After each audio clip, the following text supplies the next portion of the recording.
બે વાત કરવાની છે, એક મારે કરવાનું છે અને એક આપણે બધાએ ભેગા મળીને કરવાનું. તમને બહુ આમ ઉતરશે નહીં ભેગા મળી વાળું, કારણ કે એમાં ભાગમાં આવ્યું ને વેચ્યું ને મેં. પેલા એકલા કરવાનું છે, હું મારું કહી દઉં. આના મોટા સમુદાયમાં બહેનો અને આજે દીકરીઓ પ્રભુતામાં પગલા માંડી રહ્યા છે, ત્યારે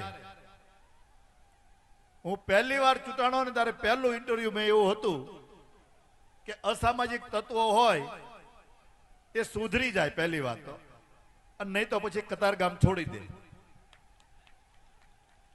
અને તમારી ખાતરી માટે કે આ 8 વર્ષમાં કોઈ ગેંગ રહેવા દીધી નથી, અને હજી કોઈ હોય ને તો બતાવજો મને. નકર અલગ અલગ નામથી ઘણી ગેંગો હતી, અને એના છત્રછાયામાં અસામાજિક તત્વો બેન દીકરીઓ માટે છેડતી કરતા હતા. ગમે ત્યાં બેઠા બેઠા કરતા હતા. આ લોકોને વીણી વીણીને હજી વીણવાનું ચાલુ. કોઈ પણ એ સ્કૂલ હોય ક્યાંયથી જો અમને સમાચાર મળે, મારી સુધી વાત પહોંચી જાય, તો હું એમ કહું કોઈ પણ સમાજની દીકરી હોય એની સુરક્ષાની જવાબદારી મારી એકલાની છે. જાઓ.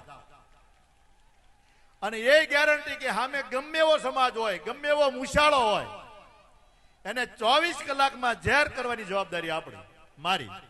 મારી હારે બેઠેલો માણસ છે, મારી ગાડીમાં ફરતો હશે ને તો હું છોડીશ નહીં, એની ગેરંટી. અને તમને એમ થાય ને કે આ એફઆર ફાવડી પડે ને પેપરમાં આવે, એ નહીં થાય. ખાલી સાદી અરજી એફઆર તમારા નામની, તમારે ત્યાં ફળાવવાની નહીં. એમાં આપણે જરાક કાયદો કુદાવી દઈશું.